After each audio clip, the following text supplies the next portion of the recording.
While a new federal government is at the heart of Church Street, Premier of Nevis believes the interaction with Prime Minister Dr. Terence Drew has been positive. According to News' Premier Mark Brantley, he has had several calls and a meeting with Prime Minister and remains optimistic that long-standing issues in the relationship between the two islands can be resolved. In a recent press conference, Premier Brantley referred to the CBI program and the collection of VAT as examples. I have had a number of telephone conversations with him since he has been Prime Minister. The relationship, I think, is one that is based on mutual respect. I wish him well. When he does well, I think we all do well. And I have indicated to him that the issues of Nevis must be a priority, that those be resolved, and I believe he has agreed. He has on the issue of CBI and the bettering of our relationship, he has proposed that we constitute a committee comprised of 3 individuals from Nevis and 3 from St. Kitts, and I will, with the grace of God, this week indicate to him who the membership of the committee from Nevis is likely to be, and he will then have his committee on St. Kitts. That is the members, and the hope would be that they would work together to look at some of the issues. For example, CBI, 500 million comes in, how much is spent for the program? Let's say 100 million, the 400 million is left, how is that distributed? I raised a number of other issues with him. For example, the single filing system that we now have for VAT. Many people don't know that a lot of companies in Nevis who are headquartered in St. Kitts, which are headquartered in St. Kitts, are not paying any VAT in Nevis. And the reason for that is we have a single filing system. So if you are a major company in St. Kitts and you open or have a branch or an operation in Nevis, you charge VAT in Nevis to the customers in Nevis, but that VAT is filed because there's a single filing system in Bastia, and we don't get any of that. So all of those issues, I think, need to be looked at and resolved. I feel that where there's goodwill and where there's a genuine effort to resolve issues, that they can be resolved. The issue of the equitable sharing of revenues derived from the Citizenship by Investment program was a sore point that partially led to the demise of the Team Unity government. This time around, there is hope that meaningful dialogue will occur sooner rather than later. Glenn Budd reporting for SK Newsline. Prime Minister Honorable Dr. Terence Drew and his delegation attended the opening ceremony of the inaugural Afro-Caribbean Trade and Investment Forum 2022 on Thursday morning in Barbados. Kaiso and Carnival were some of the poetic but very familiar words spoken by Nigerian spoken word, performance poetry artist, and award-winning author Dike Chukwumerija.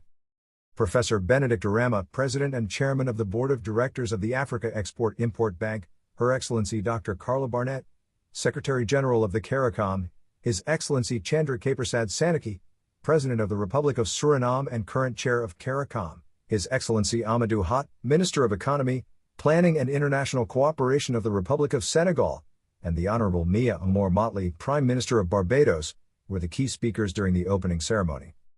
Incorporated into the opening ceremony was a brief signing ceremony for partnership agreements between the Africa Export-Import Bank and a number of high-level officials, including Prime Minister Dr. Terence Drew. Following the opening ceremony, Prime Minister Drew participated in a panel discussion looking at linkages in trade and investment and the building of cultural ties between the Caribbean region and Africa. As the Minister of Health, the Prime Minister also participated in the orientation meeting ahead of the 30th Pan American Sanitary Conference of PAHO, the 74th session of the Regional Committee of WHO, World Health Organization, for the Americas, which takes place from the 26th-30th of September 2022, in Washington, D.C., USA. The conference is the supreme governing authority of the organization and meets every 5 years to determine its general policies. Dr. Amalia Del Riego, PAHO/WHO's representative for Barbados and the Eastern Caribbean, facilitated the 2-hour orientation at the Hilton Barbados Resort. Accompanying Prime Minister Dr. Drew at the orientation meeting were Cabinet Secretary Dr. Marcus Nada and Acting Permanent Secretary in the Office of the Prime Minister, Ms. Naima Hazel. Prime Minister Dr. Drew is a medical doctor by profession, who specializes in internal medicine. Your vehicle is very important to you. That's why you should ensure it gets the best service and care possible only at IAS Diagnostic Center, located at Bird Rock behind the Life Fitness Center gym. Come to IAS Diagnostic Center for wheel alignment, rotor cutting, AC servicing, wheel balancing, oil filter change, diagnostic, tire repair and sale, tinting, and much more. With top-of-the-line equipment, come to IAS Diagnostic Center in Bird Rock. Opening hours Monday to Friday, 8 a.m. to 4 p.m. and Saturdays, 8 a.m. to 1 p.m. Call 767-4422, 662-4416, or 466-6708. IAS Diagnostic Center for quality care of your vehicle. The SKN Newsline website now offers you more news. Log on to www.sknnewsline.com for local, regional, and international news. You can also watch the latest newscast and keep abreast with news in sports, all from sknnewsline.com. That's www.sknnewsline.com. News at your fingertips. When you're looking to sell, buy, rent, or manage a property, your answer has to be Diamond Real Estate and Management St. Kitts, Dreams. They provide oversight of real estate and physical property in St. Kitts and Nevis, perform regular maintenance, utility payments, and safety checks to ensure your property is well kept. Dreams manages and optimizes your rental listing, recruits tenants, and much more. Looking to sell that parcel of land or property, or dreaming of owning your own? Trust Dreams under the leadership and experience of its CEO, Velma Merchant. Many can attest to her professionalism and customer service. Diamond Real Estate Management St. Kitts. Call 663-7326 or visit their office at 15 Shadwell Industrial Estate, making your real estate dreams come true.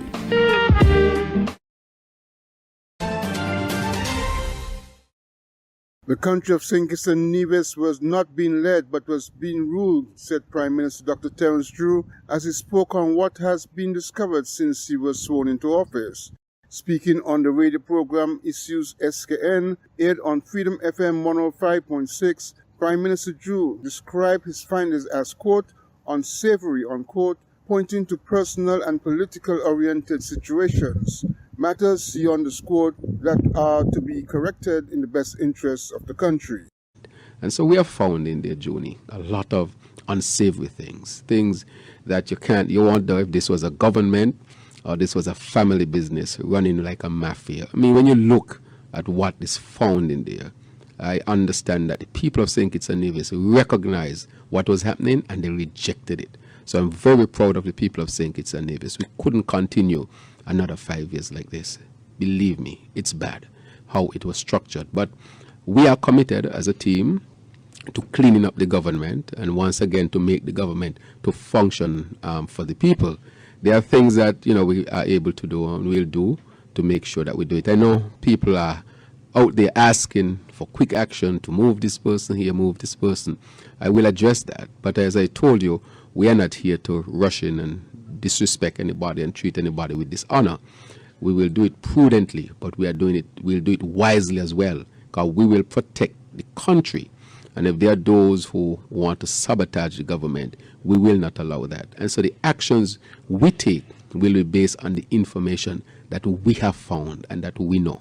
And in some instances is really, really not looking pretty. I mean, people were using the government as their cash cow. People were using the treasury as their personal bank account, using banks as their personal bank accounts, really not following any regulations, any rules, just ruling as they see fit. They weren't leading, they were ruling. And we see many instances of that in almost every aspect of the government. According to Dr. Drew, actions will be taken to ensure that the government is stable and open for business and to deal with the needs of the people and move the country forward. Glenn Bart reporting for SKN Newsline. Water taxi services have become indispensable for tourism and business travel between Nevis and St. Kitts. A service usually operated from the tip of the Southeast Peninsula across the Narrows to the water taxi jetty constructed under the NIA facilitate the services. The service is used not only by residents of both islands, but also by tourists to the Federation looking for a quick transfer between the islands. Down Premier Mark Brantley announced further upgrade to the facility when he spoke on the talk show On the Mark. I'm asking for the patience of those who use the water taxi pier that area because we are about to embark on the construction there of the reception area. As you know, we had purchased some years ago a building that was there, and we are now have everything approved and ready to go in relation to that. I've asked the Honorable Alexis Jeffers to lead on that particular project because he was the lead on the construction of the water taxi pier, and we are hopeful that we can get that project done in time for the start of the new tourism season. So we have been working for you, and we will continue to work for you, and we are optimistic that we can get these projects done in a timely fashion within budget so that the people of Nevis would be the beneficiaries. As tourism grows on both islands, the demand for faster sea transportation has facilitated healthy competition between operators. Glenn Bart reporting for SK Newsline. Your vehicle is very important to you. That's why you should ensure it gets the best service and care possible only at IAS Diagnostic Center, located at Bird Rock behind the Life Fitness Center gym. Come to IAS Diagnostic Center for wheel alignment, rotor cutting, AC servicing, wheel balancing, oil filter change, diagnostic, tire repair and sale, tinting, and much more. With top-of-the-line equipment, come to IAS Diagnostic Center in Bird Rock. Opening hours Monday to Friday 8 a.m. to 4 p.m. and Saturdays 8 a.m. to 1 p.m. Call 767-4422, 662-4416, or 466-6708. IAS Diagnostic Center for quality care of your vehicle. Online radio has never been this great. It's Voice of the Caribbean Radio at voiceofthecaribbean.net. Tune into Voice of the Caribbean Radio for great Caribbean programs, news, entertainment, sports, and current affairs. Wake up each morning and be inspired with One Day at a Time with Kim Huey. Stay abreast with news across the Caribbean and internationally with the Caribbean News Hour, and be entertained with shows like Reggaeville, Caribbean Classics, and Jive Music Show. Visit our website, download our Android mobile app, or listen us on TuneIn Radio. There is so much more on Voice of the Caribbean Radio, reaching the Caribbean and beyond. Check website or app for program schedule. Auto Plus Car Wash, located on the College Street Gut, Bastille, St. Kitts. Bring your car to Auto Plus Car Wash to remove water stains, wiper marks.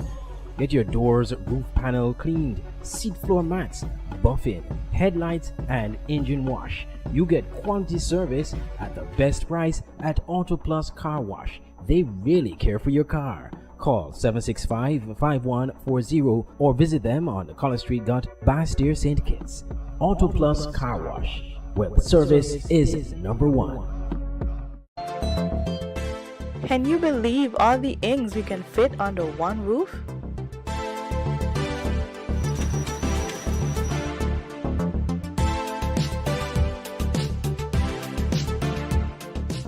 We're here to help your small business any way we can.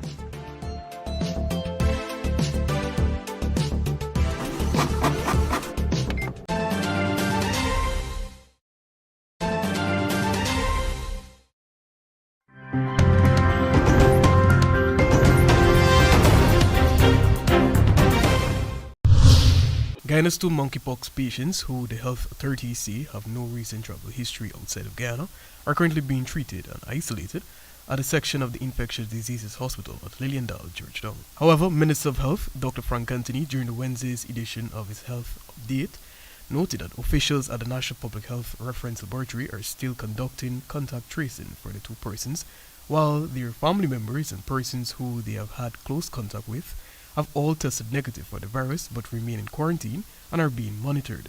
The immediate family and so they are in quarantine and we are observing them, and so far we haven't seen any signs of anybody developing monkeypox. While contact tracing is ongoing, he noted that it is very difficult to track and trace where how the individuals have contracted the virus. It is very difficult to track and trace. Dr. Anthony highlighted that both patients will be discharged from the facility based on clinical and laboratory criteria after being in isolation for some 14 to 20 days. So that depends on the patient's how the patient has been healing. But generally, from the time of exposure to the time the patient has clinical manifestation. So let's say from the time of clinical manifestation, it will probably be about 14 days or so. Additionally, the minister explained that after showing no signs of having the virus during the isolation period, the patients will not be infectious and will be discharged. There are patients who can develop complications. So if there are those who develop complications, might have to stay in the hospital for a longer period. Minister Anthony also urged persons to utilize the Ministry of Health's toll-free 0449 hotline to ask questions or have concerns related to the virus addressed. According to the World Health Organization, WHO, there are over 47,000 confirmed cases of monkeypox in over 100 countries. Reporting for DGP 19 News, Joel Vogt.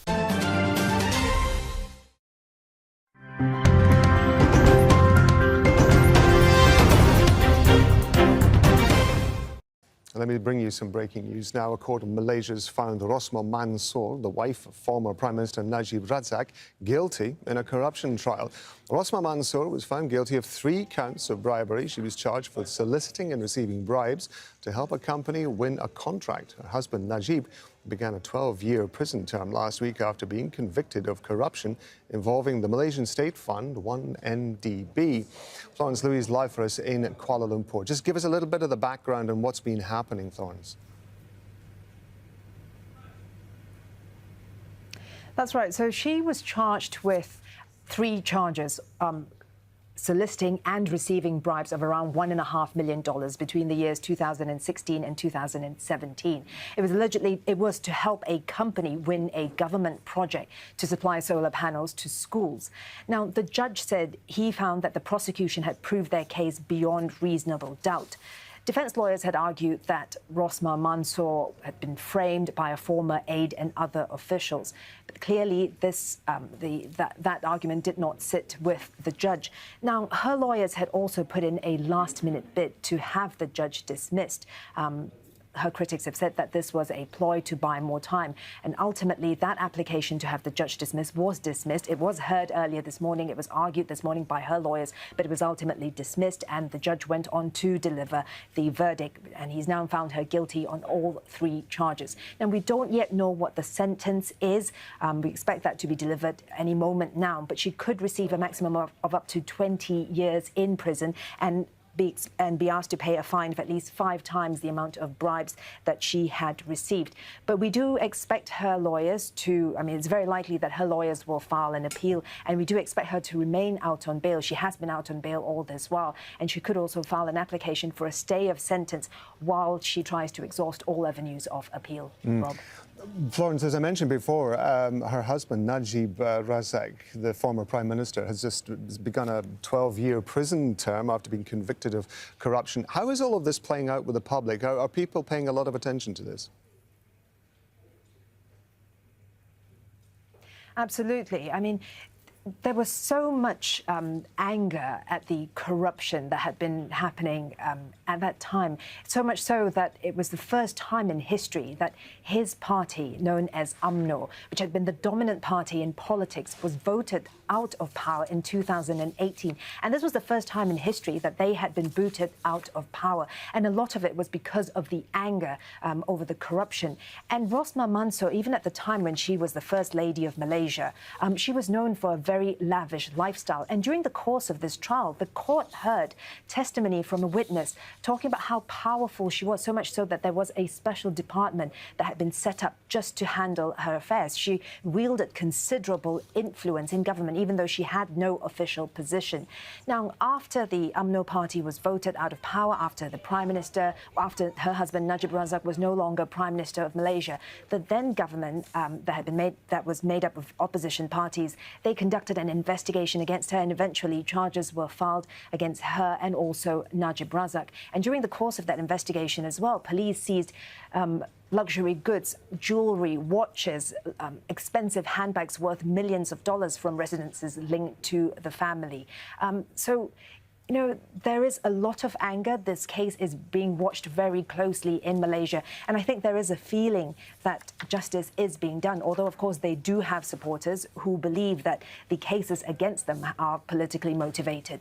Florence, thank you very much indeed. Florence Louis talking to us from Kuala Lumpur. It is just after 10 hours GMT. We begin this news hour with that developing news out of Ukraine, where a team of UN experts is making a perilous journey to assess the safety of Europe's largest nuclear power plant. Both Ukraine and Russia are blaming each other for the attacks near the Russian-occupied Zaporizhzhia nuclear plant in southern Ukraine. That's led to hours of delay to the UN's much-anticipated mission to the facility. There's been heavy shelling in the area and along their pre-arranged route. Ukraine's nuclear agency says one of the 6 reactors has been shut down because of Russian mortar attacks.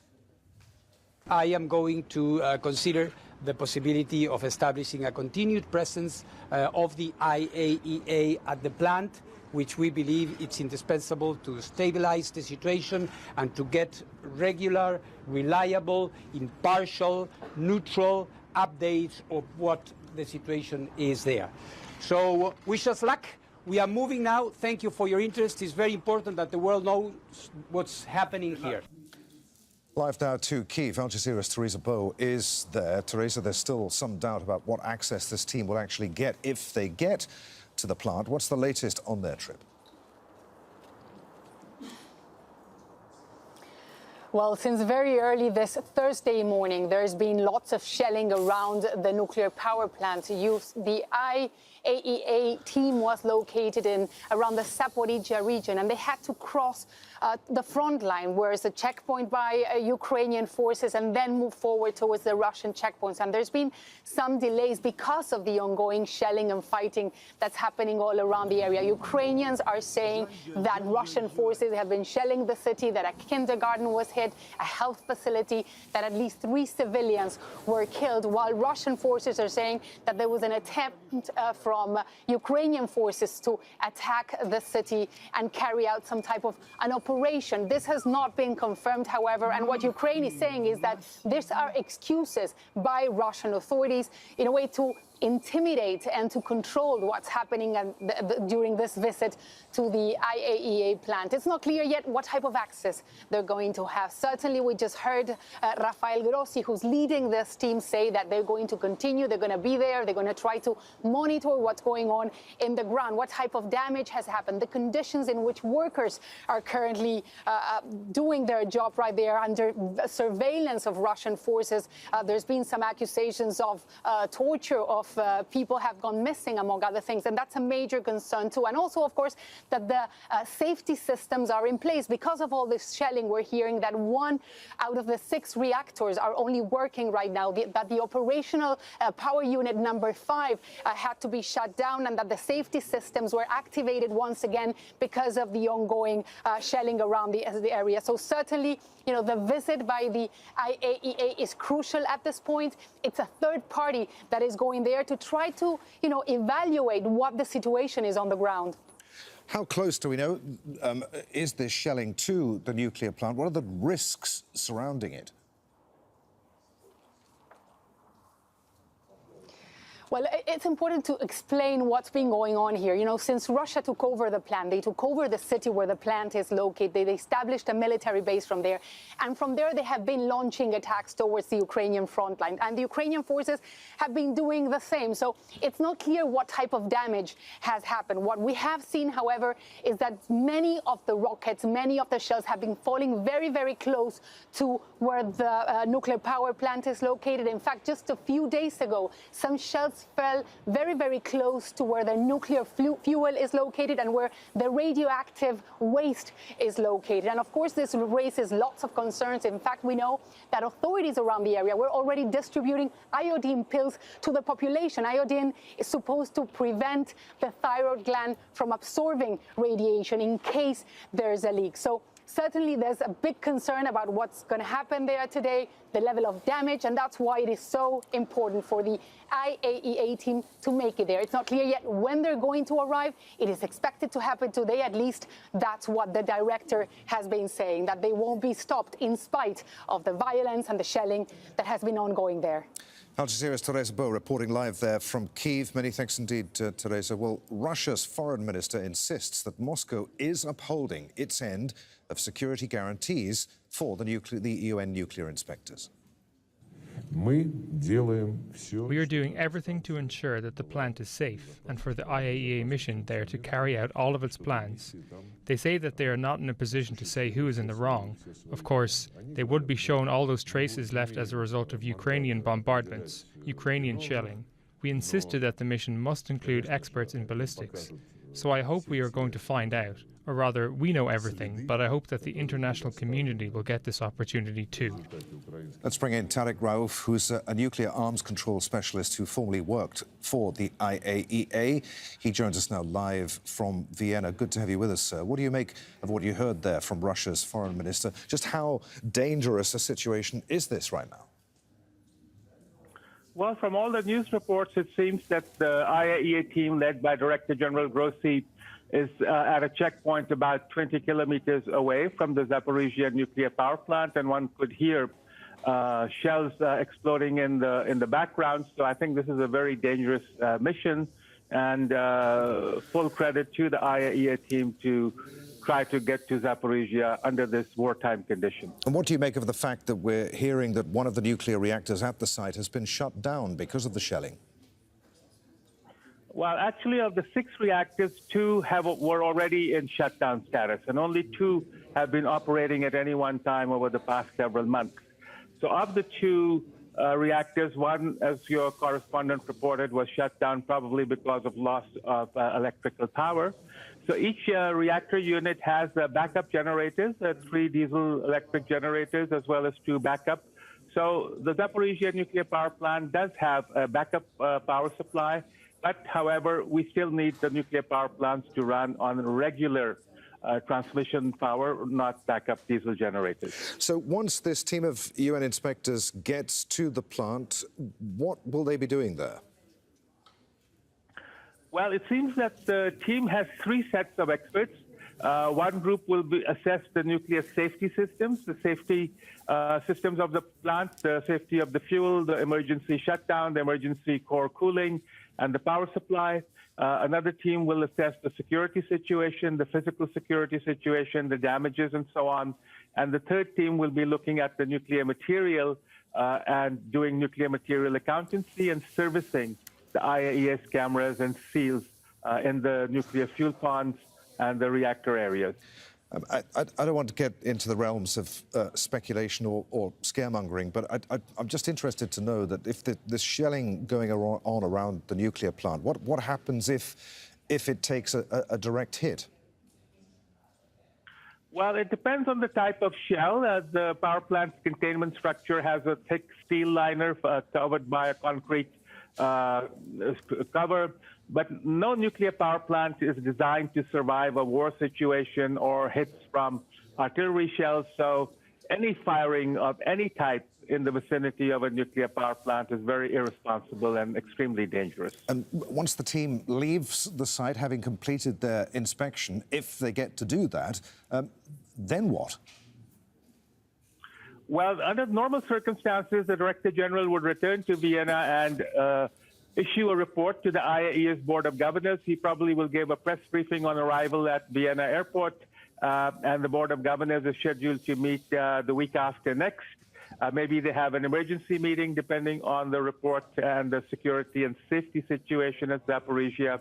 And then based on that, whatever are the needs at Zaporizhia will need to be met in terms of providing extra equipment, rotation of personnel, pleading with both sides to stop any firing and activities such as that. Good to talk to you, sir. Many thanks indeed for being with us. Tariq Rauf there in Vienna.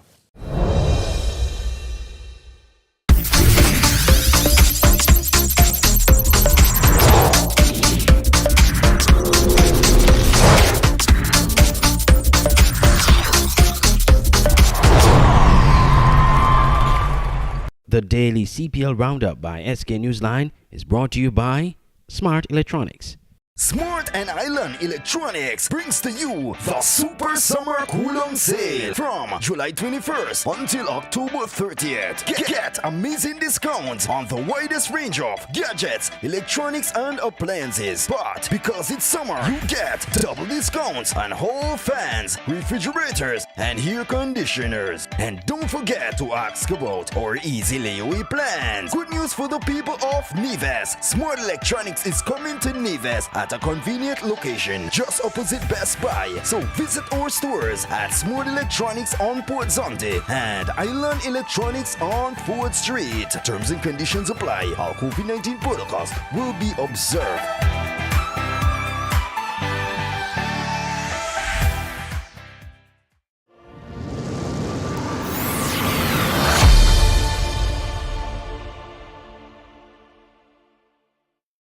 In the day's Hero Caribbean Premier League roundup, the Jamaica Tallawahs defeated the home side St. Kitts Nevis Patriots by 47 runs at the Warner Park on Wednesday in the opening match of the Hero CPL for 2022. The Patriots won the toss and opted to field first, but the decision backfired as a sparkling 89 off of 57 balls from Brandon King led the way for the Tallawahs, who set up an imposing 183 for 2 from their 20 overs. In reply, the Patriots fell to a sizable defeat, losing wickets in regular clusters as the Tallawahs put on an excellent display in the field to back up their performance with a bat. Here are some post-match comments. Well, first of all, I must thank God for the opportunity. And I think credit goes to Jamaica. They batted well. A few missed chances as well, which have been costly for us. So I think, it's just for us to correct those few mistakes and try and correct it in the next game as soon as possible, because we go again tomorrow. Do you think that the bowling did not live up to the expectations heading into this T20, especially the opening game, in light of the fact that Jamaica posted somewhat of an above par total on this wicket? I think the bowlers tried the best. As I said, a few missed chances that actually cost us because, Kenaga dropped like 3 times. So I think if we had taken those chances, it would have been a different game. So not too much fault to the bowlers. I think as a fielding unit, we just need to take every chances. What do you think about the batting? Do you think there is too much inconsistency within the Patriots batting lineup? No, I don't think that it have to do with inconsistent. I think it's our first game. Most of the guys are now trying to find a way in. So I think, as the tournament keeps going forward, I think most of the guys are going to come good because, they've been putting in the hard yards. So, with hard yards, there are always performances. Okay, the question has always been asked. When do you guys find the right lineup to compete in a tournament? Because, the first game, second game, you're still feeling your way out. But when do you begin to say this is the perfect lineup that you want to put forward every time on the pitch? I think for me or the team, I think we back everyone. So I don't think that, there will be a lot of changes in our batting order. We go with flexibility. Sometimes a team have a left-hand spinner or a half spinner. We try to do left-right. But other than that, as a team, we back each other, and I think that's what's going to take us through.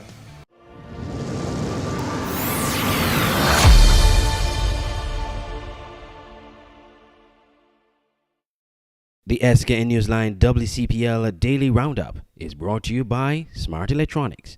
Smart and Island Electronics brings to you the Super Summer Coolong Sale from July 21st until October 30th. Get amazing discounts on the widest range of gadgets, electronics and appliances. But because it's summer, you get double discounts on hall fans, refrigerators and air conditioners. And don't forget to ask about our easy layaway plans. Good news for the people of Neves. Smart Electronics is coming to Neves at a convenient location just opposite Best Buy. So visit our stores at Smart Electronics on Port Zonte and Island Electronics on Ford Street. Terms and conditions apply. All COVID-19 protocols will be observed.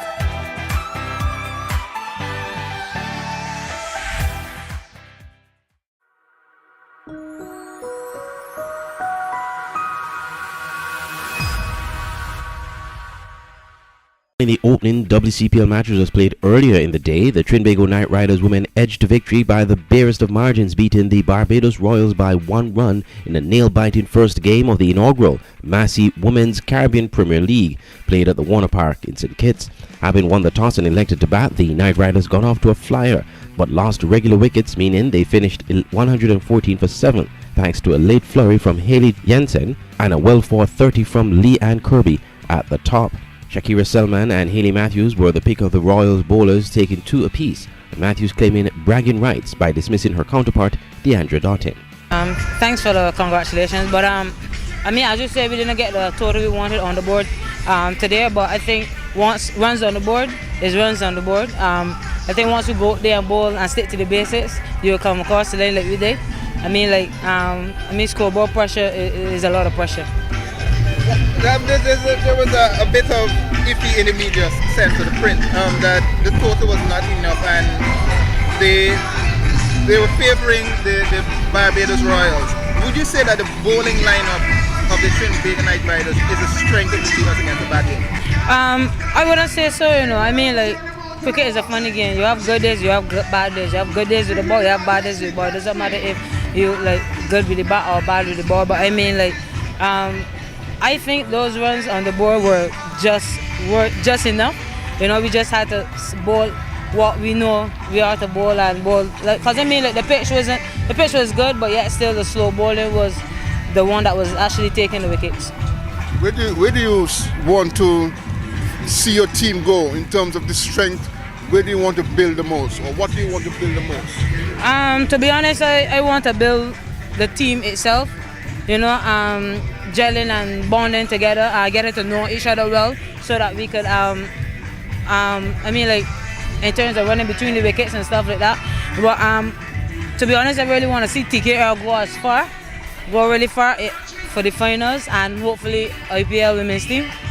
Do you think the conditions I know the T10 was heavy, but do you think the conditions are playing different than when you played in the T10? Well, to be honest, the pitch is a bit fresh from the T10. Just by the crease area was a bit damp, but that's not really a bother. St. Kitts always produce good wickets, you know, in terms of batting. So, I mean, like as I said, once you stick to your basics in bowling, you will cross the line with any score on the board. And is the short bounces enticing for you? To be honest, it was a bit, but I mean, like it's still a little funny because it's against the breeze, but you just got to know how to hit the ball. I think at the first innings, we were pretty pleased with what we got done. Restricting them to 114, 115 was quite good. I think as a batting group, we probably just allowed a couple many 2-dot balls to be bowled. Like I said before, cricket is a game of very fine margins, and I just think it was a case where we had to do 1 or 2 more things correct to get over that line that we were unable to do today. Do you think that you guys are still in the T10 mode and that has transitioned just yet? And this is the first game, but do you think you guys have moved on from the T10? Not necessarily. I mean, if we were playing T10 cricket, we would hold our run rate a lot more than it was today. But no, I don't think it is anything to do with transitioning. I just think it's a case chasing a low total. I think sometimes is always pretty tough, and we could have just gotten in our shells a bit too much. Like I said before, a couple too many dot balls bowled at us, and look, at the end of the day, it's definitely a game that we can learn from. Getting so close definitely hurts a bit, but at the same time, I think there were a lot of positives to take out of today. The way Chloe Tryon batted again, and the way that our bowlers were able to go out there and bowl. So a lot of positives to take, and yeah, I just hope we can learn from the couple mistakes we made today in order to come back better next game. I think as an opening batter, your goal is to try to bat as many overs as possible, and unfortunately I wasn't able to do be at the crease for as long as I wanted to today. But yeah, I think it's just a matter of staying positive and keeping my confidence high throughout the tournament, and hopefully I can spend a bit more time at the crease next game. Is your practice sessions going well enough to figure into your totals in the T20 coming up? Yeah, I think everyone's been working pretty hard on the part. We've been supported really well by the coaching staff and the management staff, so I think it's just a matter of coming out here and executing on a day, and yeah, we just were able to do that with the bat as much today. Join us tomorrow at the same time right here on SK Newsline for a roundup of the 2022 Hero Caribbean Premier League and the massive Women's CPL.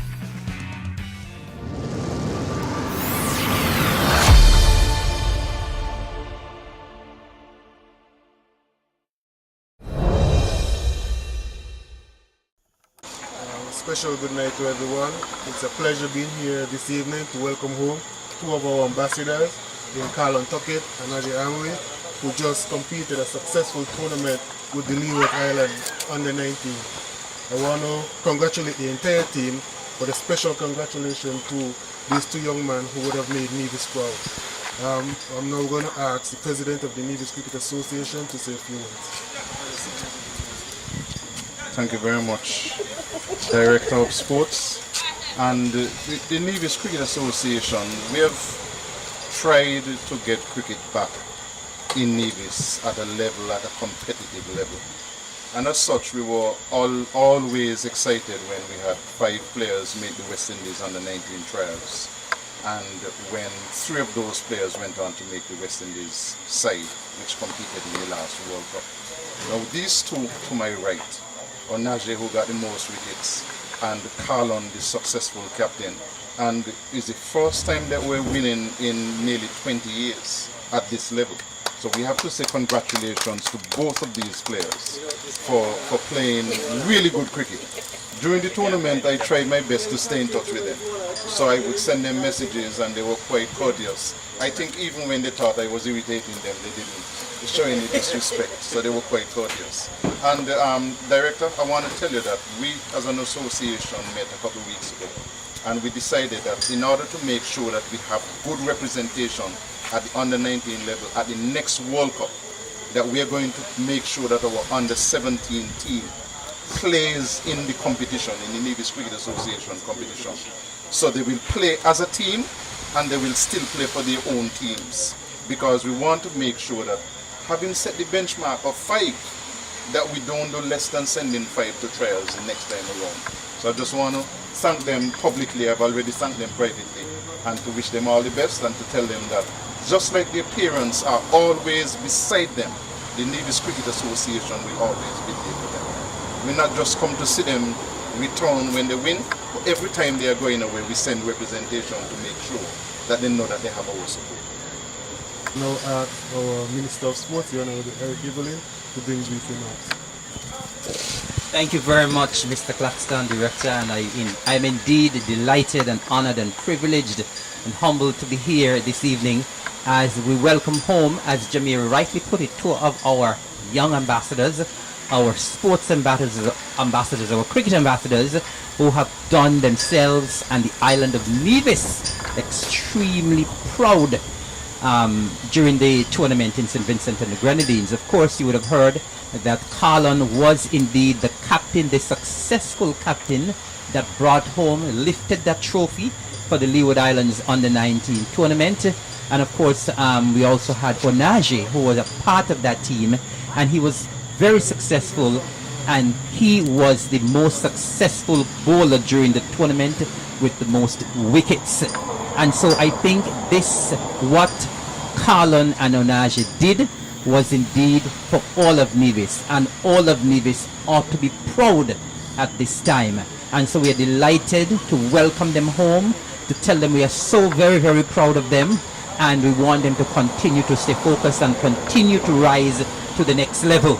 We are very confident with what they have achieved in St. Vincent and the Grenadines that they can continue and go to the next level and make it to the West Indies senior team. Of course, we have seen what both cricketers have done locally, what they've done regionally, and of course what they would have done internationally on the West Indies Rising Stars under-19 team as well.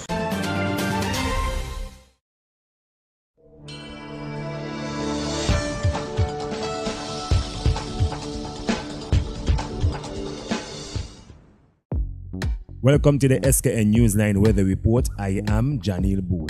Here is a look at the forecast for St. Kitts and Nevis.